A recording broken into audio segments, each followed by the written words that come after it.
So this is the first one, and these basically go.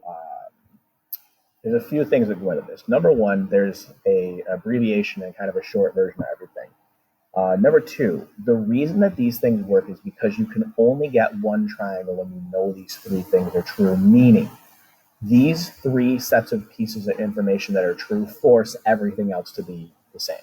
All right. So this one's called side, side, side, which is abbreviated SSS. Okay. And basically what it says is if we know all three sets of corresponding sides are congruent, all right, then the triangles are completely congruent, meaning it forces the angles to also be the same. All right.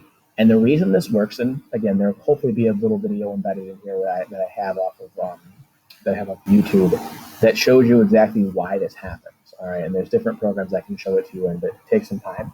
So here's a picture right here of this situation. I have one pair of sides there. I have a second pair of sides here. I have a third pair of sides there. They're the same. That's how we indicate things are the same. So I have three pairs of congruent sides. All right. One of the things that you'll have to do, and we've done this with similar triangles before, is we have to be able to write a statement down, all right, to use. So with this, all right, we would write something like this down, ATY and WMD, and that's because these are the letters that correspond to each other, meaning that you'd have to have things that line up. So AT and WM would be supposed to line up. Well, there's AT and WM. All right, same thing here. AY and WD have to line up. AY, WD.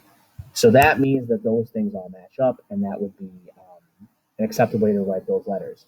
The difference with the similar triangles, and this is with the similar triangles, most of the time you didn't have to write them down, they were there. With this, when you're writing a proof, you don't have to write these down. So you have to pair the letters up carefully so that you can make sure that they make sense.